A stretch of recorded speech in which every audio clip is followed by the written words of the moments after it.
it forbids in a manner contrary or inconsistent with this act the operation of a highway vehicle. So if you have a bylaw that does that, then you have trouble with Section 122 of the TSA.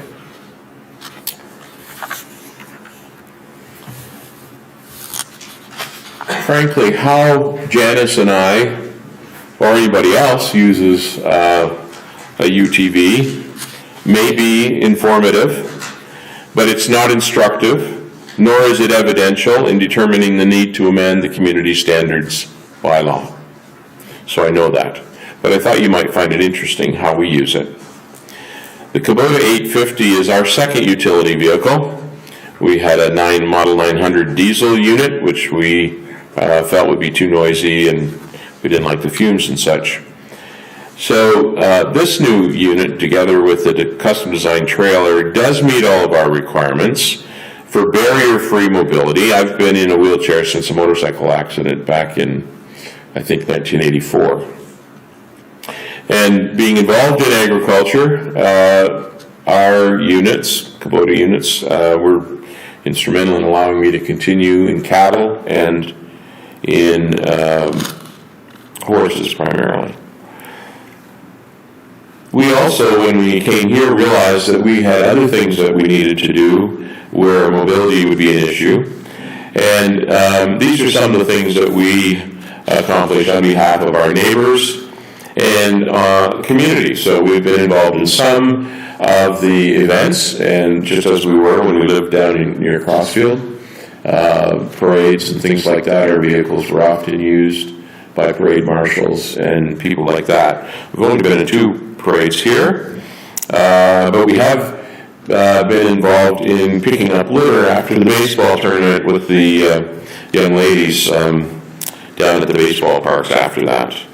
And in the cul-de-sac where we live, we do quite a few things that people can't do with their car. For instance, you can't go down and fill up your propane tanks because you're not allowed to put that in your car. So we've done that. We have an older crowd down there that we live with, and pushing snow and getting their plants and their dirt and things like that. That's really what's been used.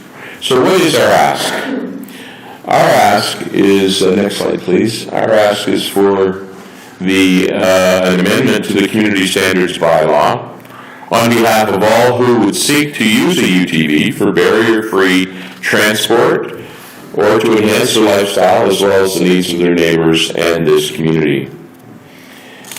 We understand that a review of the community standards bylaw may be taking place shortly, and we seek, although we know it seeks to regulate mobility, general transportation, utility, as well as the plethora of new electronic and electric cycles, chairs, and vehicles coming towards this community, or we know that may be necessary. Our ask is clearly and sharply defined for compliant use of utility vehicles within Didsbury. So that's what we're focused on. And of course, our ask is that you look at amending the community standards bylaw and you provide either permission or in the alternative selected enforcement. Janice and I have just spent some time in British Columbia and other parts of Alberta, and we looked at what was going on in 5 different communities. We saw that for the most part, selective enforcement of the community standards bylaw is how they approach the use of these vehicles. If there was no intent to destroy or harm the local citizens, then they just didn't, even though they might have had something to enforce, they didn't enforce it. And of course, as people of faith, we pray that you guys will have wisdom to arrive at an equitable solution for all. That's all the things I'd like to say, other than, if you go to the next slide, please. You'll see there's 2 images on the slide. When we started this project in 2020, we approached Alberta Transport, and they gave us a document, and the document, the image you see on the left side, is the image of the off-highway vehicles that they talk about in their document and the rules and regulations applying to those vehicles. On the left, you will see our Kubota 850, and we had permission just recently to push the snow around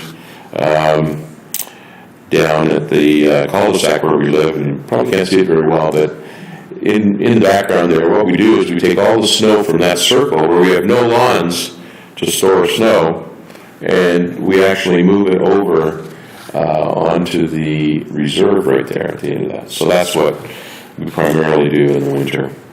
And of course, I'd be pleased to answer any questions that you might have about this. Thank you.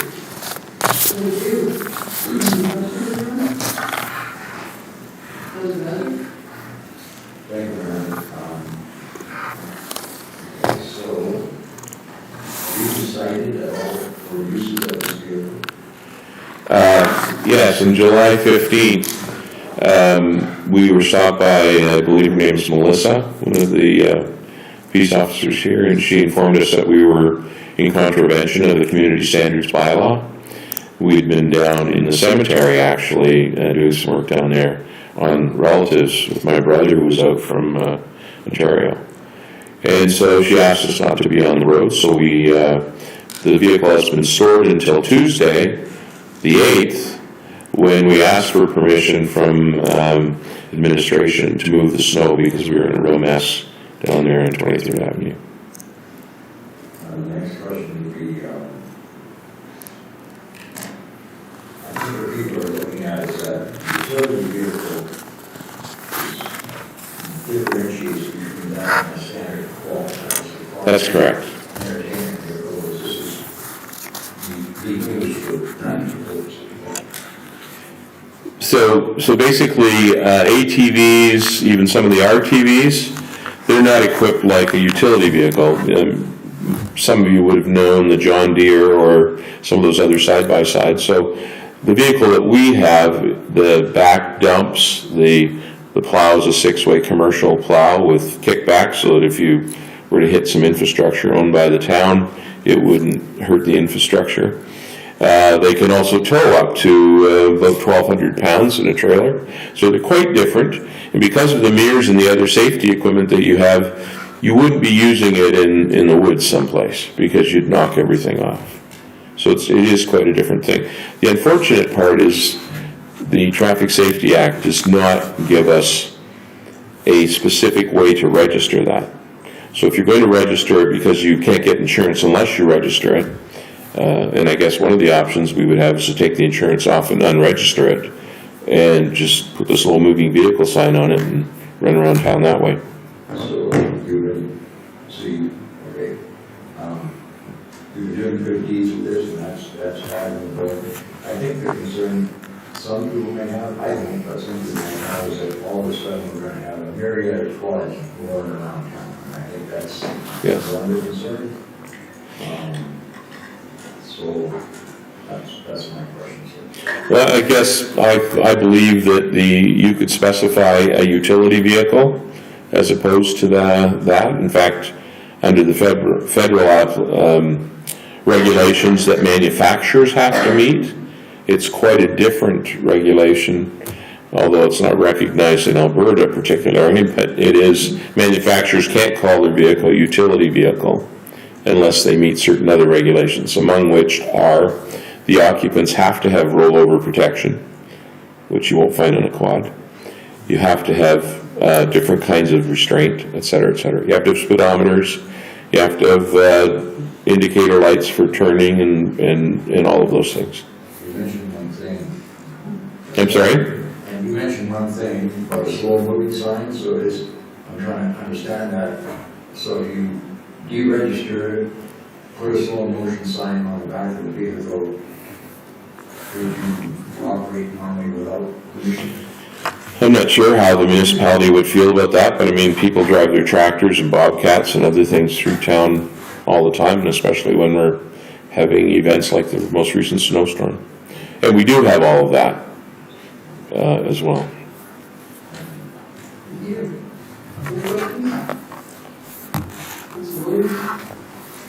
Mayor, thank you for the presentation. You mentioned that you looked at 5 other communities. What were the communities that you looked at? I'm sorry, I didn't hear your question. Sorry. You mentioned that you looked at 5 different communities. Yes. What were the communities that you looked In Vermeer, we looked at BC Parks, and we looked at the parks in Moyer Lake, sorry? Waterton. Oh, well, that's not, but there's another park in there. And we noticed that people are moving, instead of putting their park people in small cars or trucks as they have been, they're moving towards these ones because, of course, you can get fully electric ones now. You can get fully enclosed ones with all the HVAC things that we have in our bigger cars. And then when we came to Alberta, we talked to the people at Waterton Lakes about what their plans were and where they were headed. And they've moved from, in that federal park, they've moved from trucks to small cars. And now when we were there, they had the first John Deere electric vehicles that they're now using, and they're hoping to reduce their carbon footprint by doing that. And then the last place we looked at was Kindersley in Saskatchewan. Thank you for that. Do you have a question, Councilman? Thank you, Mayor Hunter. I think that the concern that I would have is that ATVs, snow machines, motorcycles, and I'm not talking necessarily about utility vehicles, but they would be included in that, is that you don't have to have any operator experience or any licensing or any competency whatsoever. And so I see occasions where you have ATVs, ATCs that have an 8-year-old on them operating them. And I don't think that is something that I would be in favor of having running around town. And I guess my question then would be, how would you differentiate, or how would you recommend you differentiate to ensure that the operators of these vehicles, whether they be utility or ATC or ATV or whatever, that they are actually of adequate age and responsibility to actually operate them? That's a good question, and I mean, it's not entirely true that you can have an 8-year-old on a UTV. In fact, the regulation that Alberta, that the Traffic Safety Act says they must be 14 and be the holder of, I think it's a Class 7 license, which is your learner's permit that some farm people would have. But really, if you have a Class 1, 2, 3, 5, 6, or 7, would be the way to differentiate that. So I think the bylaw could be amended to include the safety regulations, and I didn't put it on the slide. I mean, I've given Ethan's 8 pages, but they publish a regulation for what you have to be on a public highway. And that's one of the things. You can't be under 14, and you must be the holder of a class of license. If you want to go in the bush or on private land, yes, you can have 8-year-olds driving ATVs, but not these kinds of equipment. And you probably already know this, but I mean, surveyors and a lot of other people, I didn't know this till yesterday, but Canada Post is now bringing out a whole number of these new vehicles. And Kubota's already put theirs out. I think John Deere has as well, that are completely electric. So they run on batteries, and they're using them in mail distribution in Ottawa presently, and they have a test going in Mississauga. So there's a lot of this coming towards the community, and I'm not here just to speak for, hey, I need to use my unit because I'm in a wheelchair. No, I think the community, if it's going to review the community standards bylaw, needs to look at what's coming. We were in Olds 3 weeks ago, and parked right beside the co-op was a thing that looked exactly like a small car. It was a 2-seater. So I approached the gentleman, I said, wow, where did that come from? He said, I bought it on the internet. I said, well, how much? He said, $7,200. It's completely electric, has brake lights, indicators, all that kind of stuff, windshield wipers. So there's a lot of stuff coming towards, so somebody will have to deal with that. You don't have to be first here in Didsbury. But we've got a population that needs to get around, so maybe we could be first and set the pace a bit. Thank you for those answers. I saw one person vehicle in town too, actually. Yeah. It was quite interesting. Put your groceries in there. You're very good. Good. Seeing no more questions? Hands? That was a great presentation, Larry, and thank you for all the research and information that you provided and taking time to put together for us. Being over past municipal affairs minister, it was like when you come with a solution. And you might or might not like the answer that comes out of it when the Policy and Governance Committee does review this. But you come with a great presentation, great research, and a solution. And so maybe, I don't want to contradict the extent, but it looks like you found a few areas that could be improved. And that's always, we're always open to that, we're always open to new ideas that come in this council. So the motion here will be to send it to the Policy and Governance Committee if council so please to make that and approve it. But I do thank you for your information. And I think everybody behind you is thinking, that's a pretty good idea, or not, but I think new ideas are always good ideas, and we're supporting. Well, thank you, and as a volunteer and a member of this community, I'd be happy to work further on this if it's useful to you people without cost. Just, I'm retired now, I can mostly do, as long as I get my wife's list done, I can mostly work on what I'd like to. So, anyway, thank you very much. Do I have to press a button here? Yeah. This one? So, could I have a motion for Councillor Moore? Yes, I move that council thank Mr. Larry Evans for attending the meeting, accept his presentation as information, and that his request be referred to the Policy and Governance Committee for further exploration and earliest possible recommendation. Okay. Earliest possible? Yes. Thank you, Mayor Hunter. I would urge the Policy and Governance Committee, presuming that this will pass, that I urge them to engage with law enforcement, because previously with snow machines they haven't been able to prosecute because of not being able to catch the people at the time. So to engage with bylaw officers with regard to this proposed change. That's good advice, and I'm sure they'll be happy to, more than happy to participate in anything to do with their bylaws they enforce. So I will call the vote on that then. All in favor? That's carried. Thank you again.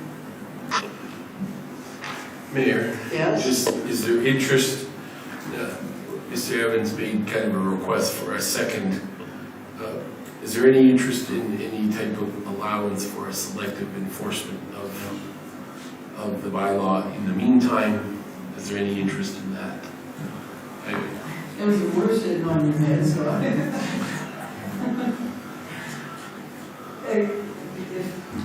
And I can read out what a potential motion could be to test the interest of council in allowing it. Would be simply to approve selective enforcement of the community standards bylaw to enable the use of utility vehicles that are licensed and insured to meet the Traffic Safety Act, Alberta regulations, until the amendments to the community standards bylaw are completed and enforced. I'll make that motion, you bet. well, Councillor Moore had her. Actually, I'm fine. Okay, she was jumping up and down. I don't want to take that away. No, so this will Go ahead, Councillor. this will give them temporary approval. Is that what we're saying? Okay. From what he needs. Until- the standard bylaws. Until it's updated.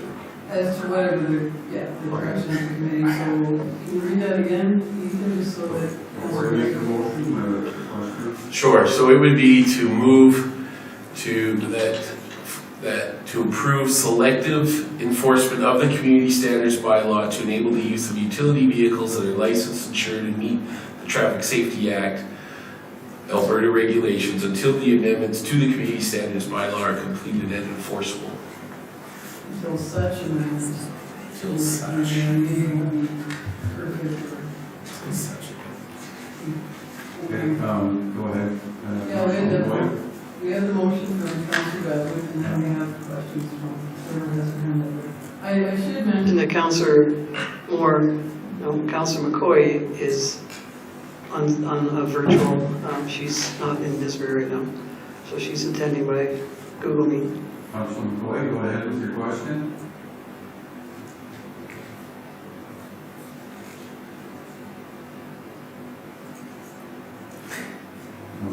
away.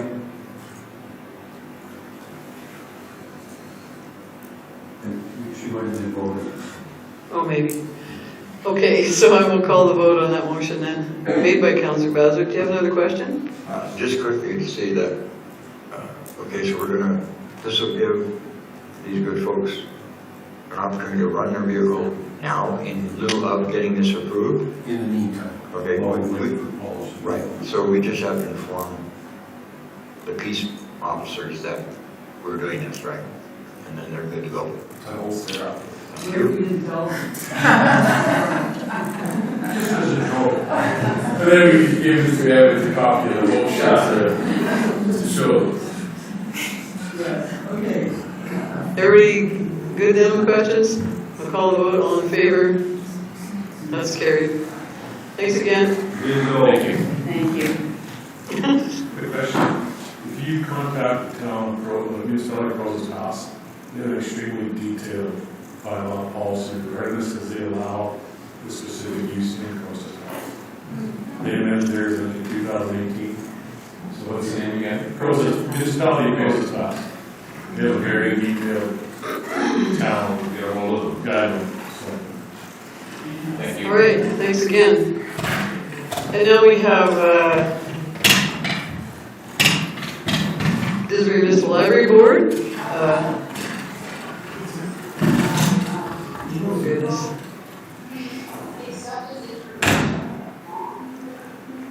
Again, So we sent the policy to committee, but we made an exception for Mr. Evans to be able to operate his vehicle while that is being, the policy is being dealt with. okay, so Deputy Mayor will leave it at that. We're on the next agenda item. And just a reminder, Councillor McCoy, that questions, we'll wait for your questions during the agenda item, but we can't entertain them after the motion's passed. So your hand was up, and we give you the opportunity, and we like to make sure that happens consistently. Now, we have the Disbury Municipal Library Board here, and I'm going to ask, who is making the presentation? There's many here. Maya, I believe, is up. And when you get up, turn your mic on, but would you mind, I know the Library Board is here to give us highlights of their 2022 operating year, and we're looking forward to all the information on the programs and attendance, and this is something we used to do for have presentations. We had a couple long there, but looking forward to this. And would you mind introducing your board that's present while we're passing the Okay, good evening. Thank you, Mayor Hunter and Town Council and Administration for having us here tonight.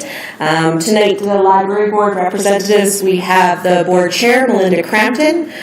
We have our Board Treasurer, David McWhinney, and we have two other board members, Patricia Breezewell, who is our Vice Chair, and we have Julian as well. So, thank you very much for coming out tonight as well. So tonight I'm going to quickly go over our 2022 annual report summary, and then David will come up and talk about our budget that we have to present to you for 2023. So this year, in 2022, we've seen over 70,000 checkouts of physical and e-materials. And we've had a large number of people coming to our programs, over 4,000 people attending, 318 different program sessions in the library. Our Wi-Fi is used greatly in our library. We have currently 6 public computers that we have, as well as we have 6 laptops that are also always available, as well as our Wi-Fi is available at all times around our premises. So we've seen about 37,000 Wi-Fi sessions throughout the year, and on average our Wi-Fi sessions are about 24 minutes each. So they are being used quite a bit. 30,000 people have come to the library in 2022, and we've been open 1,800 hours. So some of these statistics, we've seen 800 more participants in programs in 2022 and 3,000 more checkouts up to the end of October, as we saw in all of 2021. So we've seen a lot of growth already this year. We've also gotten 71 new cardholders in the town of Didsbury. So this is just accounting for town of Didsbury, not the county cardholders. And we have had, for each kind of full-time employee, that full-time equivalent that we have on staff, we've seen that means we've had about 12,000 checkouts and 850 people attend programs per full-time equivalent employee. So moving ahead in 2023, we're continuing to focus on our plan of service of increasing adult programming through our plan of service that we developed, as well as we do a yearly survey. We have a lot of people looking for ways to get out in the community and participate socially and engage and learn, continuing learning.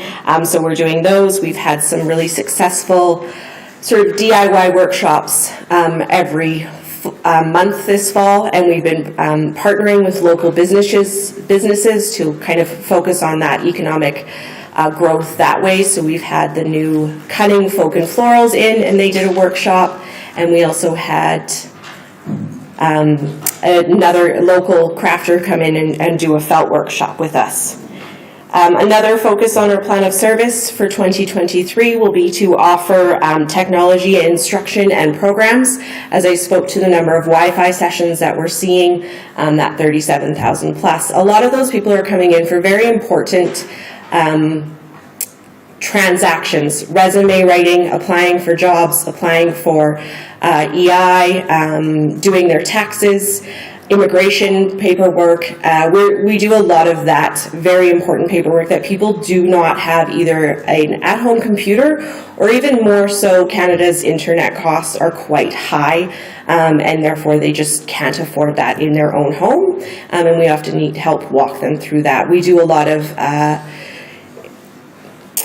exams and training, job certificates, like people will come and do their WMIS or things like that on the computer. So we're focusing on some technology instruction and programming in the coming new year. So we do have some financial technology programs coming up as well. So how to apply for scholarships, focusing on your taxes. And we are also looking at continuing to increase our school outreach. So this fall we have been to every West Glen classroom. Last year we did about 8 visits to the high school library during lunch hours, just to advertise our programs and our services at our library to encourage that sort of community engagement. And so that is where we are headed in the new year. And I will turn it over to David to talk about kind of how our budget works with those goals.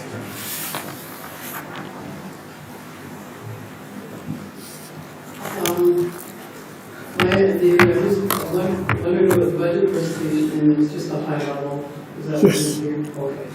Because we all know all those lines that you guys are very interested in those, and we're happy to hear the high level. Yeah. And our budget meeting, as you know, is December 3rd. So Thanks, Maya, and thank you, Mayor and Council, for the opportunity to come and talk to you in person.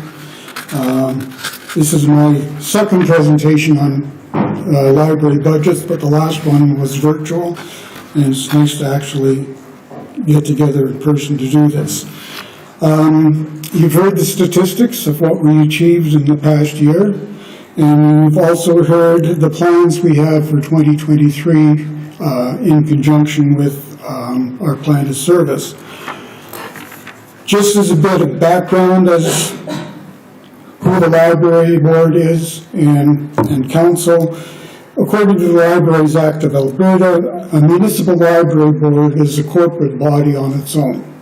It's not a creation of the town or a subsidiary of the town. It stands on its own. The board has to prepare an annual budget prior to December 1st of each year. And this budget is to cover the ensuing year, showing the amount of money that the board feels is needed to operate and manage the municipal library. And this budget is to be submitted forthwith to the municipal council, who will approve the estimate in whole or in part. So that's where it all comes from. Further, the regulations of the Libraries Act, which lays it all sort of the fine points, says that each library must file a plan of service covering 5 years. And this plan has to be updated annually and filed with the minister. This plan of service lays out the short and long-term goals and objectives of the library and is our guiding document for the operating plans of what we want the library to become.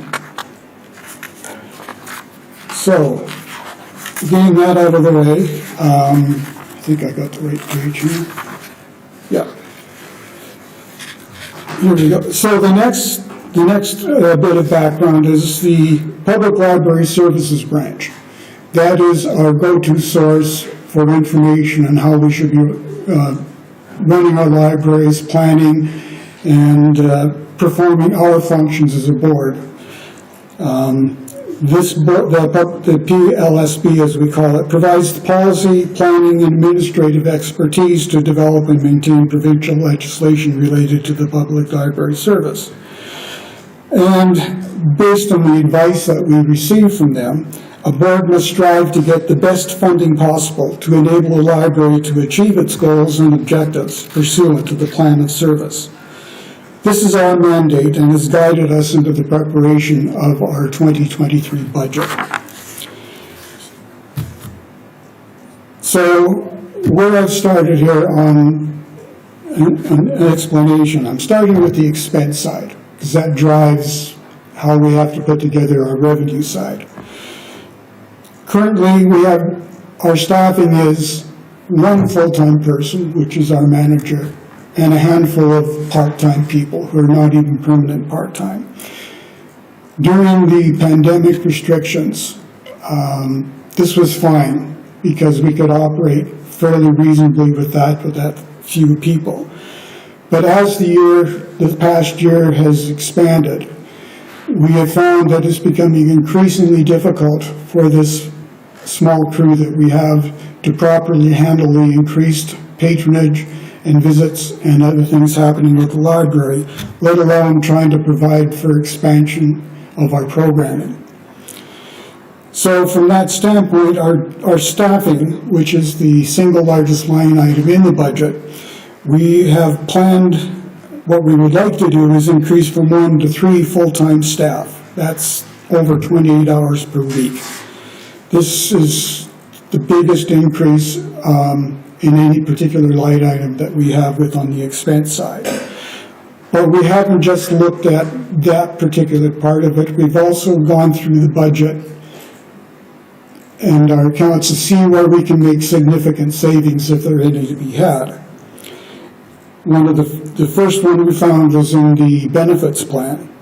The existing plan is costly and only covers full-time staff and has a lot of restrictions.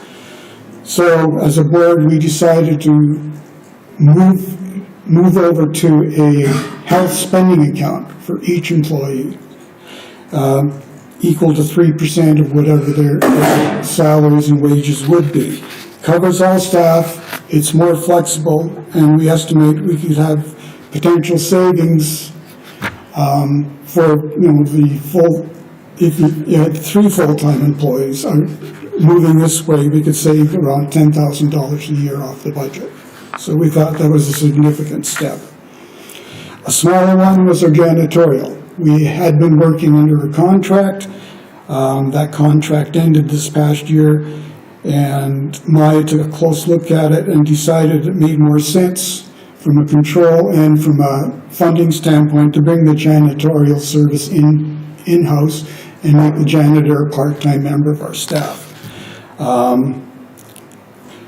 Even after you take into account the extra supplies that we'd have to buy, we still have an overall savings of around $4,000 a year. So that was another good step that we wanted to do.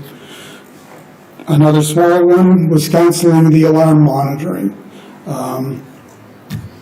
We found that took a look at the idea of replacing that with putting in surveillance cameras, which would record any activity on or around the perimeter of the building. Not a big saving, but it saves us $400. So we've established that, and we've established our total expenditures. Most of our other line items, if you've had a time to review it, you'll notice that there have been very small variations from what we had from last year. So now that we established that, where is the money going to come from? So our revenue budget, our revenue comes from provincial grants, municipal and county grants, employment grants, a sprinkling of other grants that are available, donations, and fundraising. Provincial grants, we're assuming little or no increases in those grants. They are typically granted on a per capita basis. Employment grants, we anticipate a decrease from last year, but the employment grants are matched and offset from our staffing costs, so it's a zero-based budget, and you don't include it in the revenue unless you've got a line item for the expense that offsets it with employment grants. We're assuming that we won't get any few increases from our other grants.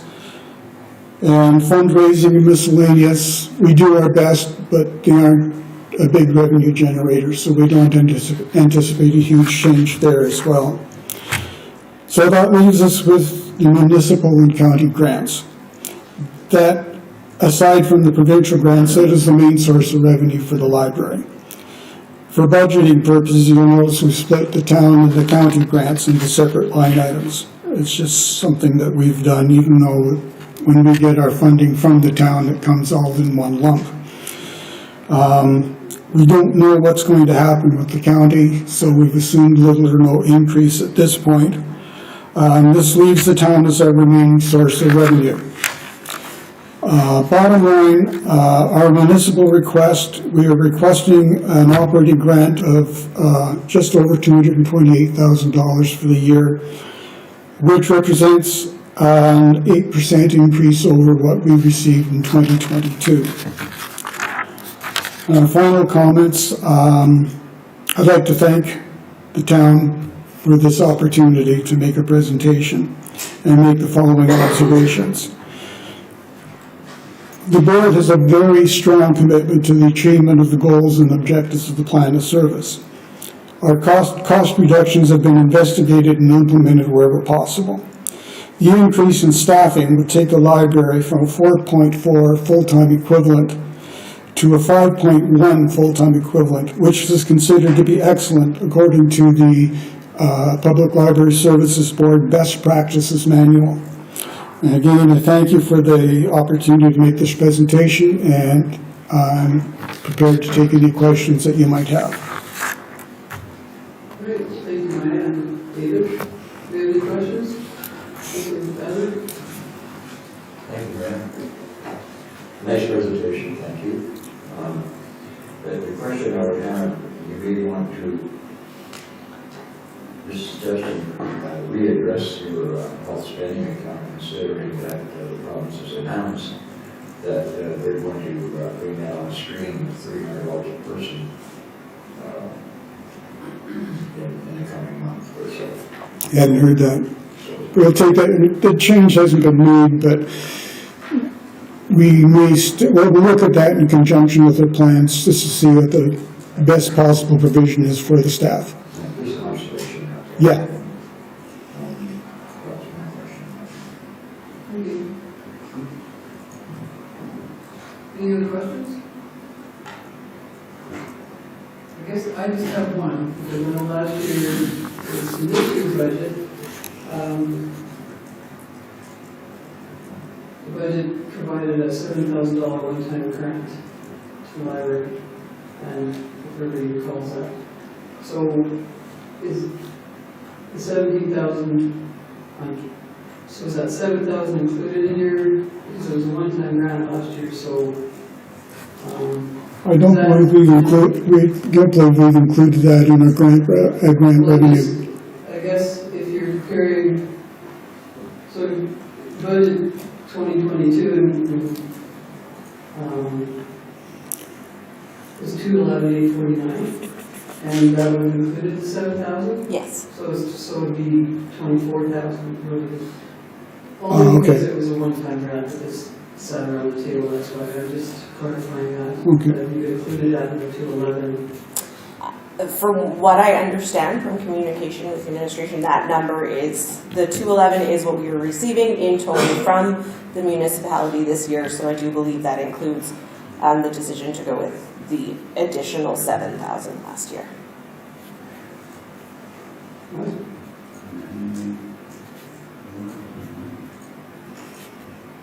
Did you want to ask her?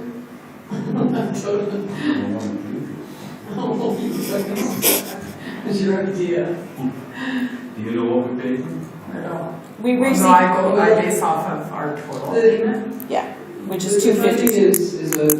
is all one, it's not separated out of county and town. So the amount paid was all one line and all one amount, and I think it was 248 or something. 252. Yeah, so 252, and then that would have included that one-time stuff. So I'm just clarifying that did include 7,000 one-time grant that we set at the table and we discussed. So that's one question. Clarify, do we need to have any other questions? Okay. Yeah, and thank you very much for coming, and it's nice to have our presenters back. Library board and all the presenters that can come back in our room and talk about items of interest. We have another question. Oh, we have a question. What is your question?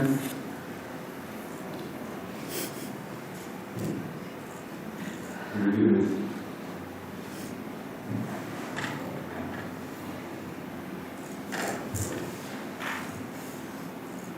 Okay. Can time it down 7 seconds? Was that, you couldn't hear John?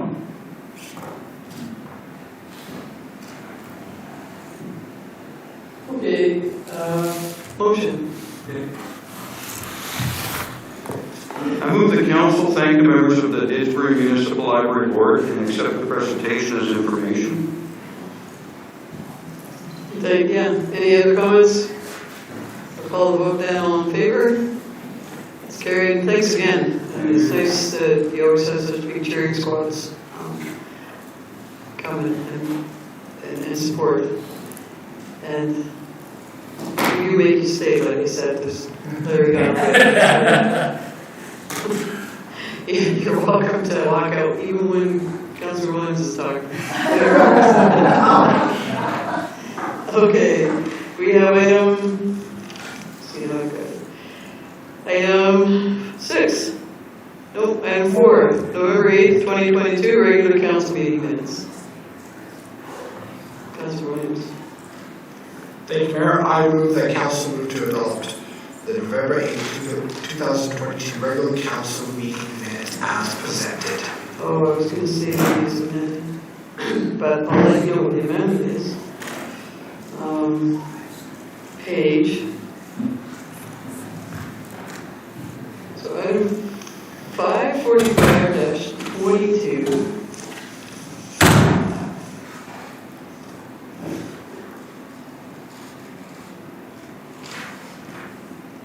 All right, I would like to, I think we wanted to make it clear that the council Christmas party is a council staff Christmas party. It's a Christmas luncheon, so I think if we could just, if everybody agrees that was the intent of the motion, that it's the council staff Christmas luncheon budget.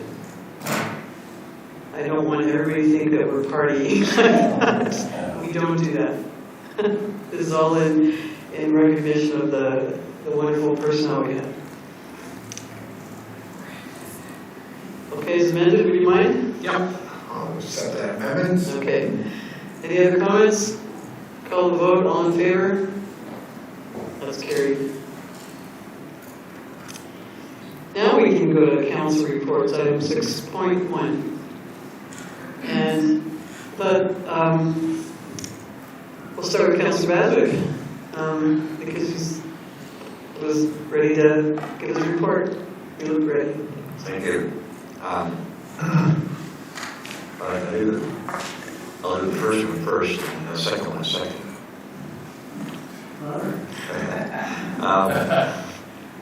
Okay, with the Ontario Water Commission, the most important thing that came up was the billing adjustment for September has been completed. So we should know what we have to do there. And probably the biggest one is it's not approved yet, but it's anticipated the rate in April for water will be $1.97 a cube. That's a fair jump, and but we're going to try to fight that down a little if we can, because it's quite a bit higher than we expected. That's the only two things that really came out of that were referencing our town. With the went to the RMA, it was compared to the other municipalities, it was quite pared down. They had a limited number of workshops, and some were canceled because of their they went through the regulation process, and there were so many of them that they couldn't get through it in time for the resolution meeting. Yes, so I managed to get to one, which was very, very enlightening. It was about social media, our interacting, that type of thing. It was quite informed. Their president was acclaimed. He's a very good, very active, very outspoken fellow, and everybody thought he'd do real good for the next term. So he's in, and I like him. Had a lot of good chances to interact with our county as well as other counties there, just to get a feel of what they do and why they're doing what they're doing. Realizing our county has like 74 communities plus 6 special areas that they cover, the County Mountain View, and that's not including other places like hamlets and villages and that type of thing. Add that to that, they got a big, an awful lot on their plate to deal with. Other than that, the only downside to the whole thing was their shuttle service. Edmonton Transit let us down, and they were, I think I got it once because they weren't running, and they were running, and it was terrible. But that's not a mark against the RMA, it's a mark against Edmonton Transit. They just didn't pull it off the way they should have. Other than that, everything went smoothly. Thank you. How did you get anywhere then? Pardon? How did you get there then? Shanks Ponies. Yeah. Anybody ask questions? We haven't in the past, but if you have one, I think that would be. Thank you, Mayor Hunter. Councillor Basswick, you indicated that the price per meter for water from Anthony Henday is going to be increasing significantly. Can you tell us why? No, I can't tell you. No, I can't tell you why, because it was a budget item, our pre-budget. They brought that forward, so there was no inclination as to how they can back that up. I do know that the last jump we had went to what, $1.70 something. That was mandated by the province because of the pipeline we put through, and they said if you're going to do that, then you've got to raise the rate in order to cover the costs. This one, part of the scuttlebutt was this imaginary thing called inflation. You know, they use that term all the time. If it's not that, it's COVID.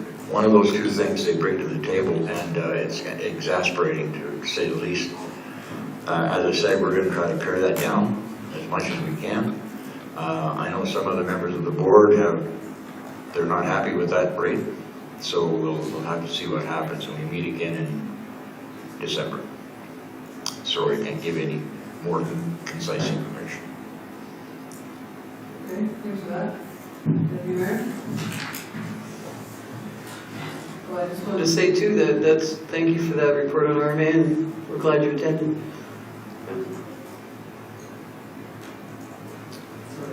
Thank you for presenting my committee. They did a way better job than I could have done. So beyond the library, I had I would say an IT glitch, which actually made me miss a meeting. It wasn't pushed through my email. Nobody's fault but my phone's. And so my other committee, I regretfully did not attend. So I have nothing to report because the library did such a good job of reporting it. Thank you. Well said. Councilor Williams. Thank you, Mayor. I'm going to start off with on Wednesday, November 16th, the Disbury Historical Society had their AGM. Congrats to the board. Most of the board remained intact from last year. President Rick Astle, Vice President Warren Wright, Secretary Patricia Brisebois, Treasurer Kathleen Windsor, Director at Large Melissa Bouchard, Director at Large Bernice Edwards, Director at Large Elizabeth Fraser, Director at Large Trevor Schmidt. So congrats to the board, and I look forward to working with them. On Monday, November 14th, we had a DDAC meeting, and there we nominated a new chair and a vice chair, which will be coming later tonight to be voting on. So look forward to that. And they're all excited about the release of our strategic plan and our updated DDAC bylaw. We can all wait for that to come out. Also, we had our first. I haven't seen it yet, though, right? No, they're not. They're excited. They're excited to see it. Us too.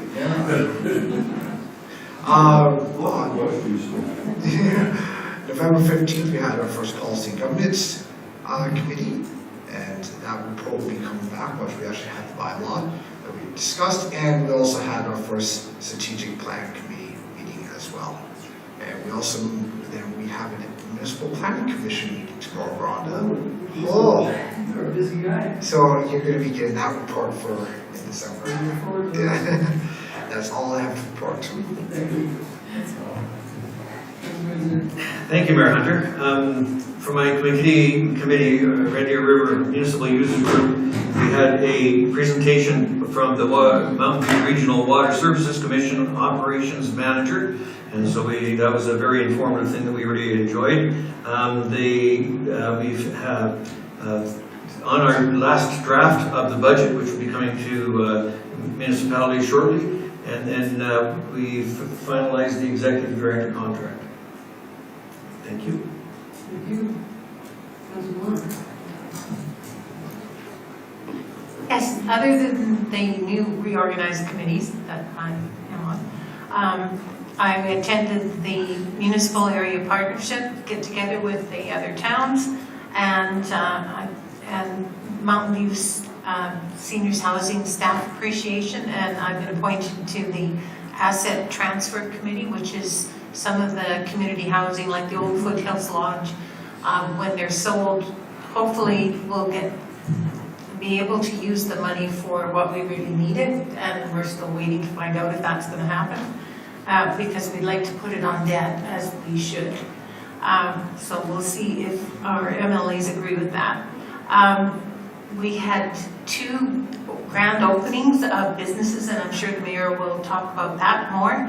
So I'll leave that for her. I attended Country Christmas. It was really good to see people out and about. It's unfortunate it was so slippery, but having 2 wagons out, and everybody was very excited to get out again. And I think that's it. Thank you. Thank you. The key messages are always in the external reports. In the reports. We like those. Councilor McCoy,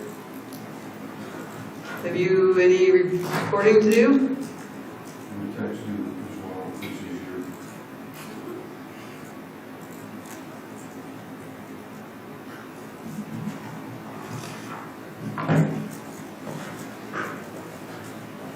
Okay, well, I'll go until you get an answer. And we had 3 grand openings this month, and Councillor Moore and I were at the Rondalee Reiki and Intuitive Healing on a Friday night, and Amy Schaefer's clinical hypnotherapy, and they're both in the Excalibur building, so that's nice to see that continue to thrive and be filled. And of course, Alberta was a few weeks back. I did attend the Rossford Elementary School Remembrance Day ceremony, and we always miss, we missed Bill Jepps there this year, although I did see him at the Remembrance Day service on November 11th that the cadets hosted, and I laid the wreath on behalf of the town. We had a Mayors of South Central Alberta meeting that it was a really good meeting. We had Trina Jones. There was 12 mayors attend out of 13, and Trina Jones, the new Vice President of Towns for Alberta Municipalities, came and spent about an hour 15 on the hot seat, and there were a lot of questions ranging from her representation of our towns, policing, healthcare resolutions, the status resolutions. They have a new approach to a collaborative process between directors and executive, so that they all understand that every municipality, whatever size it is, whether it be a village or one of our charter cities, we all have the same interests in LGFF, in policing, in healthcare, in education. And so they're taking a more collaborative approach to educate each other on our towns reps will educate our mid-sized cities and our charter reps, and they'll hopefully understand that when the discussion happens that we want to be a big part of it, and we expect that representation, so we're really happy to hear about that. Policing was a big portion of the discussion, as it is everywhere, and I was really pleased to be able to provide a jar of Didsby honey and a postcard on our community services honey, or our beehive project this year. So we had to show that off to the 13 or the 12 mayors that are from Disbury, and they were all quite impressed with such a great project. We discussed CPAC, we discussed the LGFF, Alberta municipalities and RMA are both admitting separate models to the government for consideration for funding. And we set the 2023 meeting calendar, so Disbury will host again in September of 2023. I had a policy and governance meeting, a MAP meeting on November 17th, the Municipal Area Partnership that mayors attend, and our Mount View Seniors Housing Audit was presented. And coming up is a webinar on the LGFF funding tomorrow. I hope everybody's going to sit in on that or needs the information. Holiday train, December 10th, the budget December 3rd. Queen's Jubilee presentations are December 4th. And I was going to mention, I'll give this another mention, December 13th. And I'm just talking about upcoming things now. The Disbury High School Band concert on December 18th, so mark your calendars. And is Council McCoy ready? No answer? Yeah, we're not getting any sound again. Okay. I don't have my computer muted, and she's unmuted, and we're getting no sound. Okay. Well, technical glitches continue in this amazing world of digital communications. So I'll have a motion then. They've lost it. I'll have a motion to accept the council reports as information. Deputy Mayor. I move that we accept council reports as information. Call the vote. All in favor? That's carried. Thank you for your reports. So we have the CA report. Do you have anything to add to that today, Ethan? No. Okay, any comments or questions? I do want to give a big shout out to David Atchison. He is amazing over at the Aquatic Center. He really is. And if you watch him as jazzercise too, he goes as that big dinosaur once in a while. He's there. And certainly a big shout out to the fall camps and at the arena and the ice being installed early. What a success story, I think. And it's great to see that that'll continue and good feedback. And I did tell you about the honey, so I just wanted to bring up those. The CR reports are always good, and I appreciate the updates from the directors, as we all do. But those shout-outs, sometimes you just can't do without people like David. He really makes that program. He's like a Vicky used to be, Johnson. Motion to accept the CR report as information. Councillor Moore? I move that council accept the CAO report as information. Right. Thank you. We move on to, yeah, let's vote. All in favor? That's carried. Well, I was writing at the same time, and so far so good. There was one vote. I heard a noise.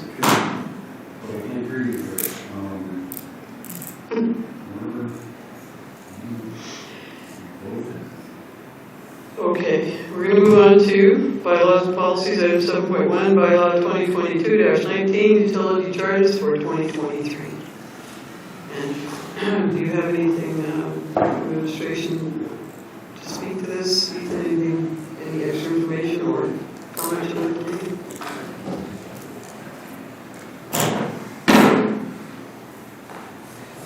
No? Oh, then I can't hear you shaking your head. So sorry. Okay. We need a motion then for Councilor. And go ahead.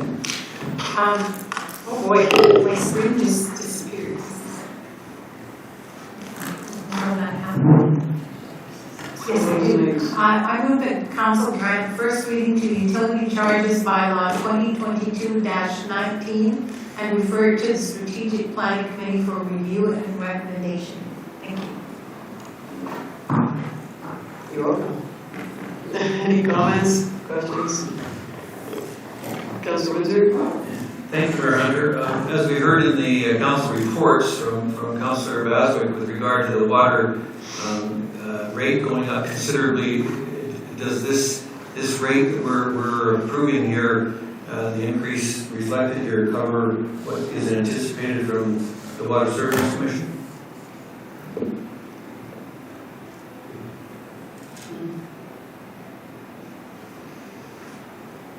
Ethan, you guys, I can't answer that. So, go ahead, Amanda. Thanks for the question. So when I contacted the Water Commission, they weren't able to give me any information on the budget because it hadn't been approved. So this is the first time hearing of that rate. I assumed a rate increase to 195 at April 1st. So that's a weighted rate based on that. So no, 197, if that's what it ends up being, is not accounted for.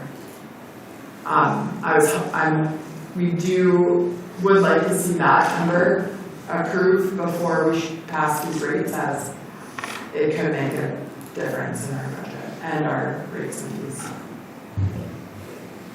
Go ahead.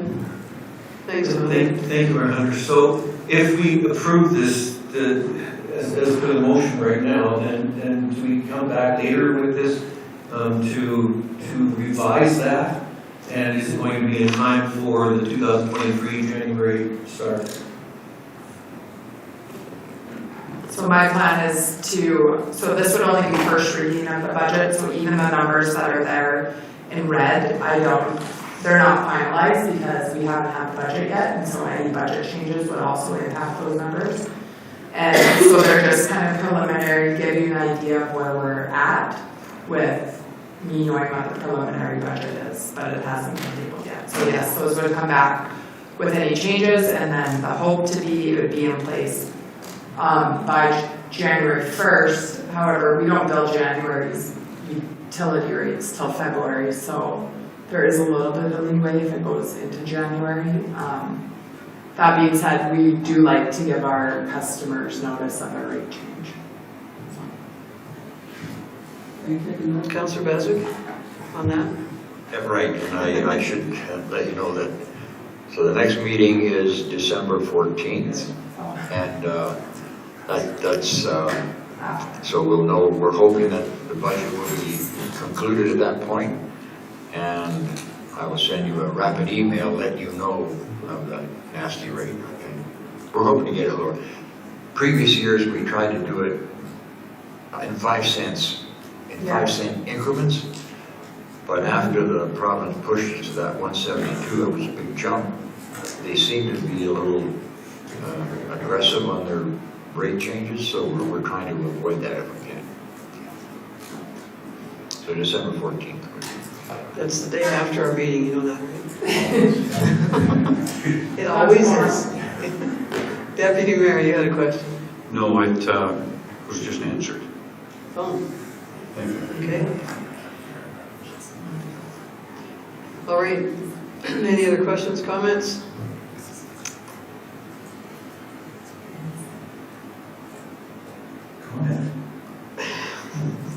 I wasn't pausing, go ahead, I wasn't pausing hoping for one, but go ahead. Okay, thank you. I'm very pleased to see the change in the infrastructure fee and going to meter size as opposed to what we had as a flat rate prior to this that had no bearing on, or what had no tie to the size of the meter. So I'm very pleased to see that was changed, and that was the direction that we were attempting to go several months ago. Great. An emotion. Well, I didn't write it. Okay, so you're 3 in a row then. That's what I was. I'll quit doing it unless. No, that's okay. I'm fine with that. I am fine with that, but I hadn't had it noted. So, any other comments? No. I will call a vote. Yeah, you can move what Councillor Moore moved for the first reading. Call the vote. All in favor? That's carried. And I thought, I'm sorry, I'm going off on my own rules, but Councillor Windsor, you're supposed to acknowledge this campground map. Awesome. Right. I thought you would have acknowledged that. Okay. Awesome. Because you asked for it at the last meeting, and look at it. It's here. That's a good one. It's great. Okay, we have item 7.2, corporate services rates and fees bylaw. Councillor Williams, I'm going to write that down right now. Change it up a little bit. Thank you, Mayor. I move that Council grant second reading to corporate service rates and fees bylaw 2022-18 and refer it back to the Strategic Planning Committee for further review. Anything to add? Administration? Well, Leanne's moving up. Oh, she's moving up for the next item. Thought maybe she was thinking of somebody. See, you distract me like that, and you get called attention. I'm excited. Yeah. So is Mr. Overwater. He's finally on the.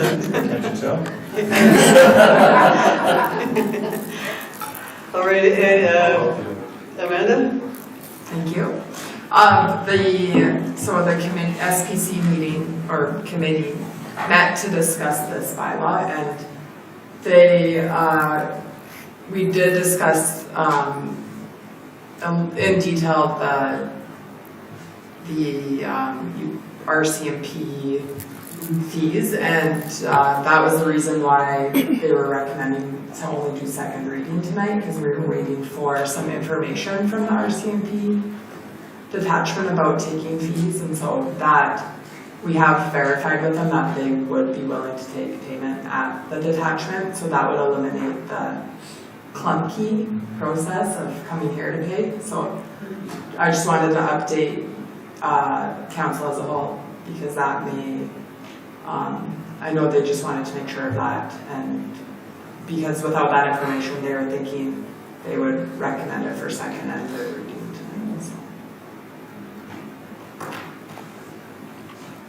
Councilor, would you like to suggest that? I really would, because that's what we were waiting for, and that's really good news. Exactly. Councilor, so we have the second reading motion, and I'll call the vote. All in favor? That's carried. And carrying the third reading.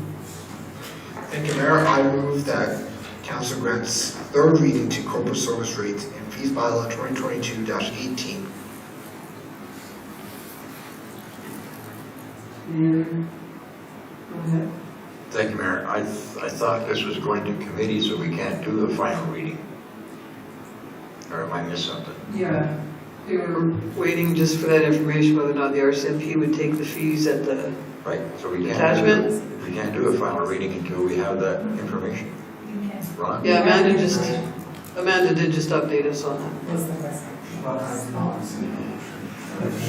got some last minute information that's all good now. We did a second reading and then just the third and kept the,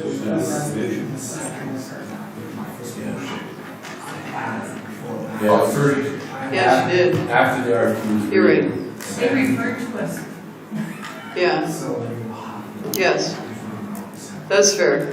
You're right, unless we want to go back and rescind it, but you must have something else to meet about. So we'll have second reading. Councillor Williams' motion did say it was going to be referred back. No, you just withdraw. Yeah, we're on again. I'll withdraw that motion. We're having quite an interaction here with you. Should I check and see if I'm here? If anybody else is here besides, okay, so that motion is withdrawn and we'll go back. So Amanda can tell you the same thing. And you can come back and we can make a third reading, but that's okay. You're correct on that. So we'll carry on now to the moment Leanne's been waiting for. Item 8.1, Direct Control Development Permit DP 22-061, Accessory Building, Tarp Building. And I would like to have Leanne speak and she has no information for us. Thank you, Mayor Hunter. Administration has received an application in a direct control district for 2 accessory buildings, TARP buildings, located at 3001 23rd Street. The property is currently zoned DC01 District Control Industrial. Uses in this district shall be at the discretion of council. The applicant will be constructing 2 accessory TARP buildings as outlined in the site sketch. These accessory buildings will be located on the east side of the property beside the existing TARP buildings number 4 and number 5, as shown in Schedule C. The buildings will be engineered fabric structures to be used for cold storage and piping fabrication and assembly. No foundation is required as the TARP buildings will be anchored by concrete blocks. The size of the buildings are Building 1, 44 feet by 102 feet with a height of 26 feet. Building 2, 30 feet by 50 feet with a height of 24 feet. The property is quite large and does have the ability to accommodate the addition of these 2 accessory buildings. Notice of the proposed development was circulated to adjacent landowners as a courtesy, and administration did not receive any responses to the circulation. Administration is recommending that council approve DP 22061 for 2 accessory buildings, TARP buildings, as outlined in the site sketch, subject to the following conditions 1 through 6.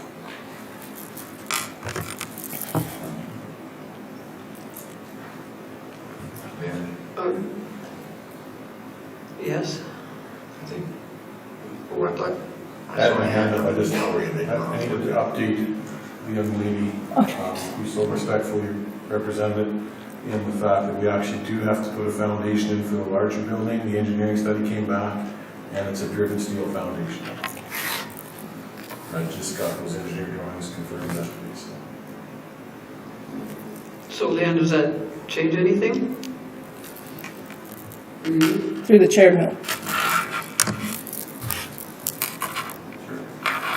Any other questions? Comments? Someone can make a motion? You can. I move the council approves DP 22-061 for 2 accessory buildings, TARP buildings as outlined in the site sketch and the conditions. And do I need to note that that would include the steel foundation that's... Through the chair, the applicant is working with the safety codes officers, so that'll be captured in there. So, yeah, I'll just end it then at the sketch and the conditions. Any other observations? All right, I will call the vote. All in favor? That's carried. Yes, thank you, Anne, for that presentation, and thank you, Chris, for listening to our first very interesting hour and a half. Someone should better inform you about the agenda order. But thank you, and good luck with all that. Yes. Okay. We have item 8.2, direct control development permit, DP 22-062. Dog daycare. Thank you, Mayor Hunter. Administration has received an application for a care facility animal dog daycare located at unit number 12825 19th Street. The property is zoned DCIND, direct control industrial. Uses allowed in this district shall be at the discretion of council. The applicant is looking to operate a dog daycare. The purpose of the dog daycare is to provide dog owners in central Alberta with a safe and trustworthy place to bring their dogs for daycare, grooming, training, rehabilitation, and professional photography. The proposed dog daycare will be operated by professionals with more than 15 years of experience handling and rehabilitating dogs on a full-time basis. The applicants currently own and operate a boarding and training facility located in Strathmore, Alberta. The applicant will be renovating the interior of the building to include a 30-foot by 22-foot indoor heated space for the daycare use, a 10-foot by 12-foot office, and a 22-foot by 20-foot photo studio. The outside area will have a 10-foot by 20-foot fenced dog run with a future expansion of a 20-foot by 35-foot fenced dog run. The applicant is able to meet the parking requirements under the land use bylaw. However, parking shouldn't be an issue as the stalls will only be required for drop-off and pickup times. The hours of operation will be 6 a.m. to 6 p.m. Monday to Friday. Notice of this proposed development was circulated to adjacent landowners for the opportunity to comment.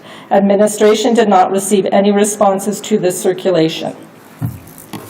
Prior to tonight's meeting, the applicant had requested administration if she's able to apply for a sign permit as well. It'll be approximately 3 by 6 and a fascia sign attached to the building. Administration is recommending council approve DP 22062 for care facility animal dog daycare as outlined in the site sketch, subject to the following conditions 1 through 5 and the addition of condition 6 for the sign permit fascia. Thank you. All right, thank you. Shall we do that? Sure. And roll. You only have one. I move that council approves DP 22-062 for a care facility animal dog daycare as outlined in the site sketch and conditions as listed, as well as condition 6 for a sign, fascia sign as outlined. Hold on. Any comments or questions? I could anticipate that. Item 6 you were fine with as a conversation. Right, I don't have, but you were fine with the conversation about the sign. And if the owner is here, we also appreciate their patience in waiting for the item to come up. I don't have any questions, I just wanted to acknowledge that. Thank you, Mayor. I appreciate your patience. And good luck with that. Well, I can't say that yet, we haven't voted. So. No, I changed it. Okay, is everybody ready to vote? I'll call the vote. All in favor? That's carried. And good luck with your dog daycare and all that I will do. That's a great idea.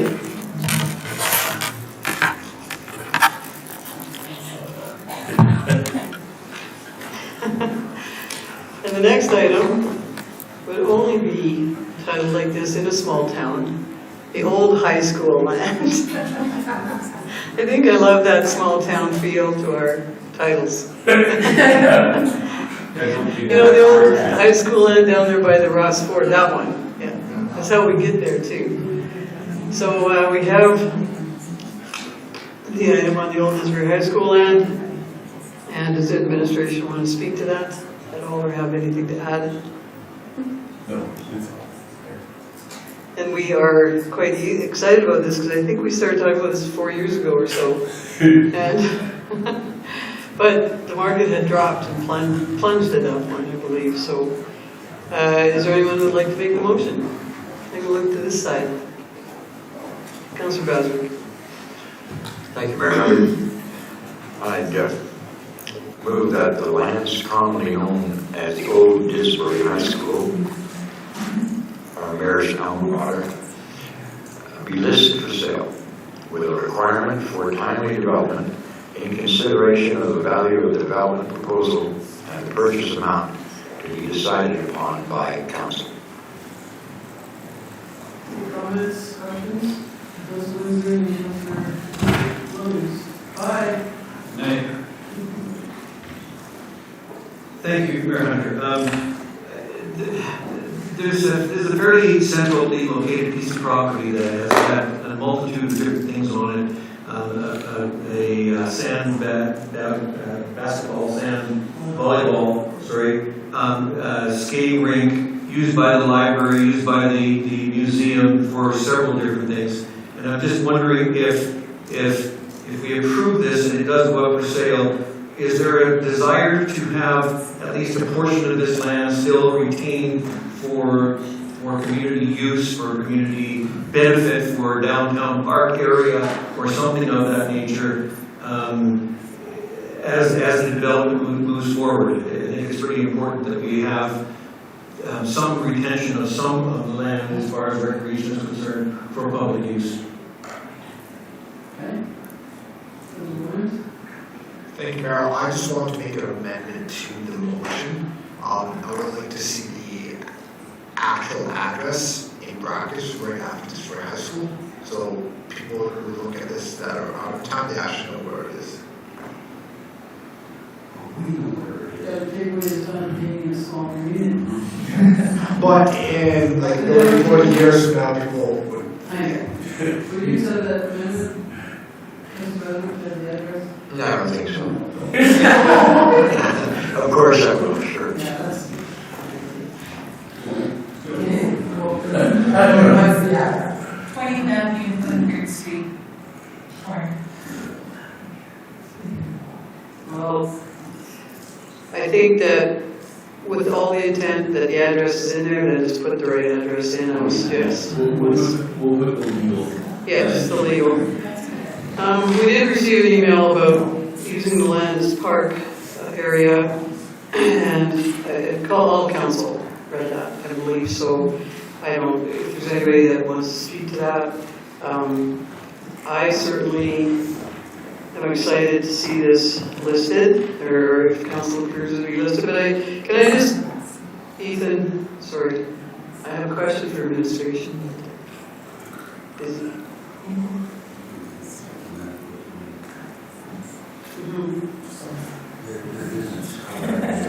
Yeah, I'll come back. I can't come back. I just have a question, Ethan, if I could. Because the way this is worded, what I interpret that as being is that it's a visionary fit. It's like an appeal. It's like a geographic fit. It's a design fit. It's what we look for to be in a core feature area of our community as we list this for sale. Am I right interpreting that by the way you presented it here? Right. Thank you, Mayor, for the question. Yeah, when we say value, we mean value to the community, not necessarily monetary value, but the intent is that council will weigh not just the offer price, but also how excited they are about the proposal. So the vision of it, right. So maybe we could address that to in consideration of the vision of the development proposal. Would that capture that? Yeah, because I think Evaluate wrong impression, right? the council has that. It's coming back to council table at that point. And my only comment, Councillor Windsor's, and anything about a park is we also have two schools right across with multitude of green space over there, 2 playgrounds. And so I think when it comes back to the table, there's street playgrounds. Well, when it comes back to the table, I think everybody will have an idea what they're looking for, and that's what council wants, or talks about to fit, best fit in that area. Go ahead, Ethan. Well, and also just to clarify, council's not bound to accept any, if they don't get a proposal that they like, they don't have to take it, and when they have a proposal they like, that can be part of the discussion as to how much of the land they want to give for that, if they want to save it for any other purpose. I will note too, it's been brought to my attention, we will put in the proper legal land description for this land. Just to bring your attention, I've been advised it's not, I think there's a typo there, it's not quite accurate what's listed in the back.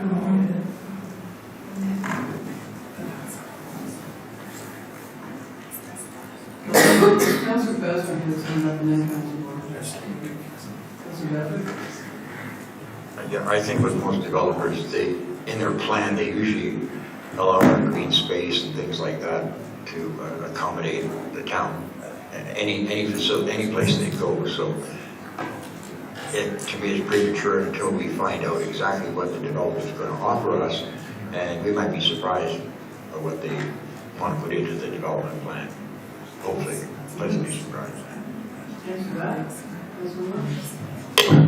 My comment would only be that I think everyone knows that the market is not peak of the market right now, but I think that the possibility of this being a catalyst for continued development and for the kinds of ideas that people might have that have had them on hold for the last 3 years, I think it's an exciting possibility. And although we may have gotten quite a few more dollars at some point, I think maybe the value to us might be higher than anything that we could get made in that area. So I'm excited to see what our entrepreneurs will bring us. There are a number of plans already on the books here somewhere. Good, well said, I agree. Anyone else for comments? So we just have one change from the word value to vision. And you're willing to accept that amendment, Councillor Bassett? You mean the address change? Well, we put the word vision in instead of value. Just say yes, that's okay. You can't say that. I may have to take this under advisement. Well, Kurt's trying to, Councillor Deputy Mayor's trying You to just advised me, so I guess it's okay. Okay, thank you. All right, any other comments? Call the vote, all in favor? That's carried.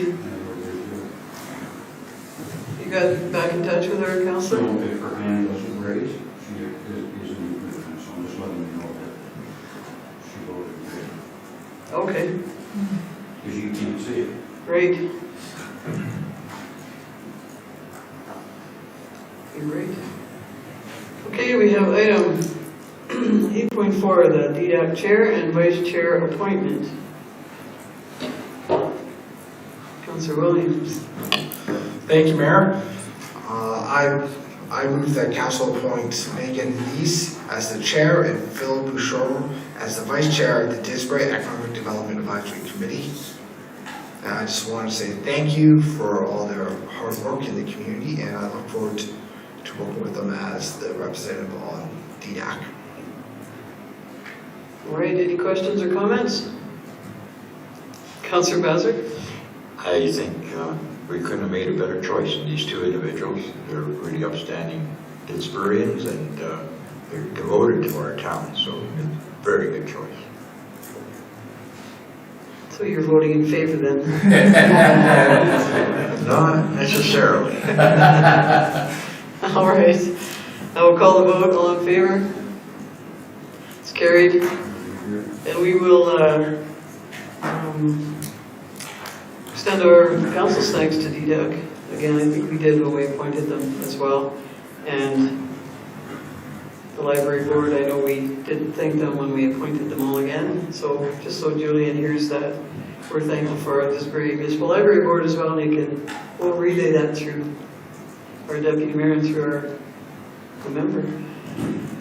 We have item 9, correspondence, Mount View County 2023 2022-23 committee appointments.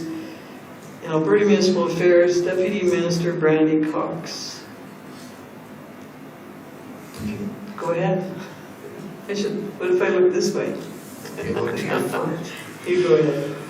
Thank you, Mayor. I move that council accept the correspondence items presented as information. I have a question, and it just kind of was interesting to me that the Deputy Minister would send a letter to our CAO and not to council, as politician to politician. Who's the date in high school? So that was one way of getting a letter through to you then, I guess.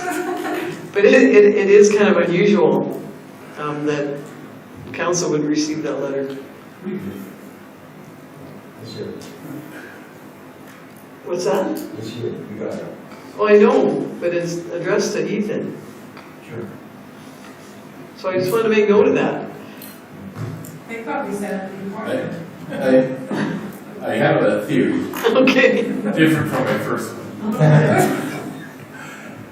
Perhaps it's because the deputy minister is more of an administrative position, and she probably felt, since the practices admin to admin and governor to governor, if it was the minister, they would have sent it to the mayor, but because it was the deputy minister, they probably felt more comfortable sending it to their counterpart, which would be me.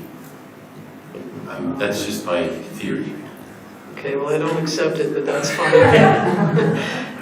The point of that too, It is for. yeah, I mean, Minister Schultz couldn't send it because she didn't meet with us, but anyway, there's a motion to accept this correspondence as information. I'll call the vote. All in favor? But I don't accept your explanation.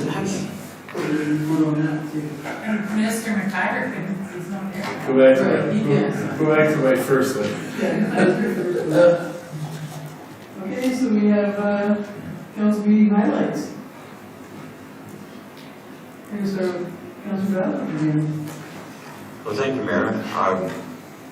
To me, it was, it shows the efficiency and expedition of our council to approve Larry Evans' request. I found that very interesting and quite, gratifying is one of the words, yes. And that'd be my highlight. I know that he's a happy man now, and I like to make our community people happy, and we did tonight, and that's surprising. In one foul swoop, we did it. We can do others like that. So thank you. So just watch out for utility vehicles in front of you or behind you. You gotta buy one now. Yeah, wait till John gets stuck behind there. Another slow over surviving. No, they go fast. I think my highlight was having the library back in person, presenting their budget to us. I think that was really nice to have them out again. So, can I do more than one, like 6? But oh.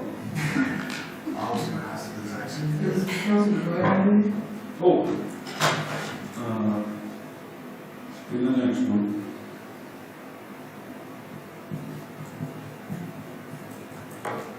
I'll move on to council one. Through the chair. Thank you, Mayor. I was going to ask if I could do multiple as well, but This is strong, no, solid. I just want to say thank you for guests who are sitting through this wonderful council meeting. It must be riveting. That's exactly the word I used. Did we wait?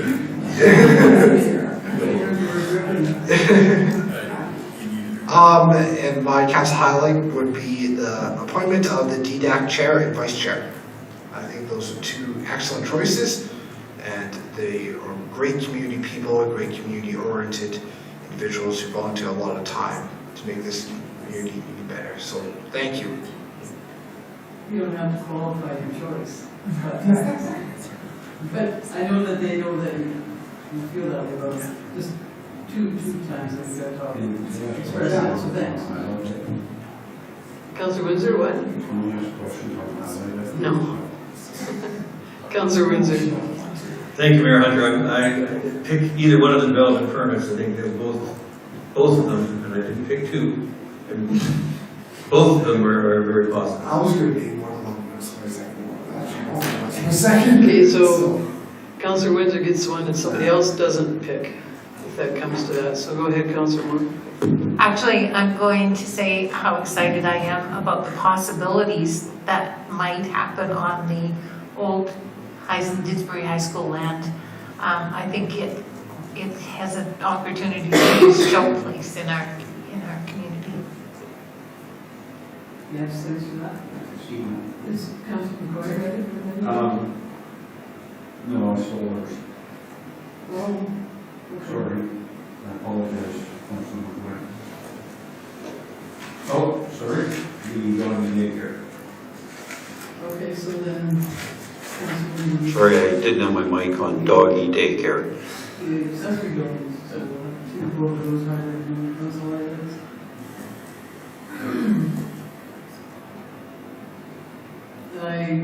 They're all gone. Council reports are always good, so thank you. I think that really worked well. Our council reports were moved to the front and everybody had a thorough report. Thank you very much for all those reports. By the end of the meeting, you don't even want to talk about yourself. So at the beginning, everybody's ready. Politicians, we love to talk. Having said that, are there any questions from the gallery? We have the gallery tonight. It's quite exciting. I can ask that. Julian, we have missed you. I It's know. been a long time. It's been a long time. Julian Ross, 35 Valrosa Drive.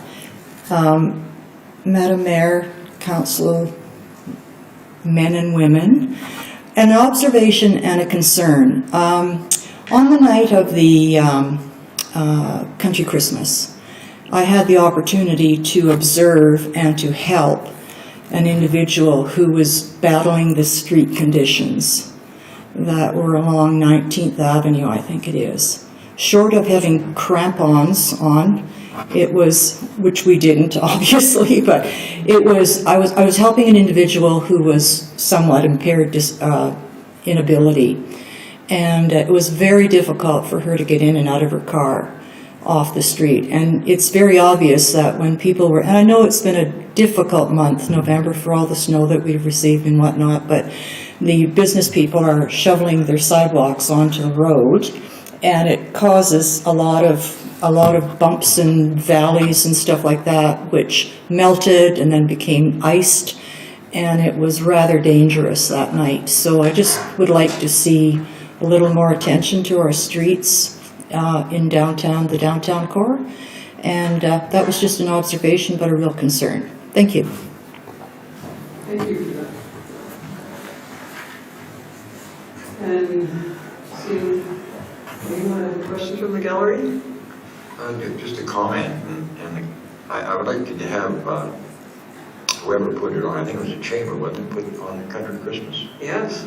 And I would make this a friendly suggestion that they do it on a weekend outside of, for example, Olds. I think our attendance would have been higher had we had it a weekend after or before Olds did. Just something they may want to consider in the future.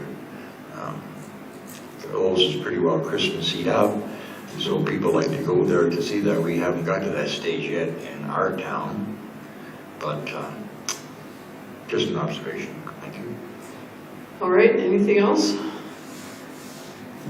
All right, that means that the meeting is over, the public meeting, and we'll have a motion to go closed at 7:48. Councilor Moore, all in favor? It's carried. And thanks again, Julian and Chris and all of our personnel for, we didn't even ask Nicole a question, but we did. Or Alexa for that matter. I'm okay. It's okay. I'm good. We like the map. Okay, thank you. Don't feel obligated.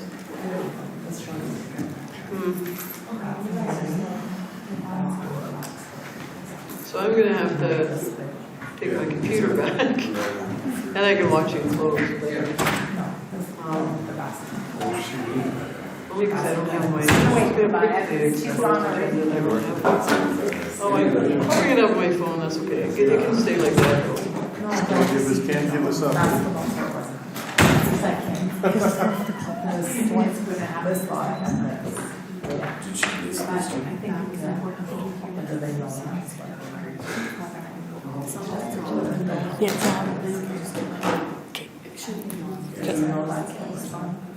Also, I think it's a real challenge, and it's interesting, we sit here, and I've never heard of the Didsbury Economic Development Action Committee.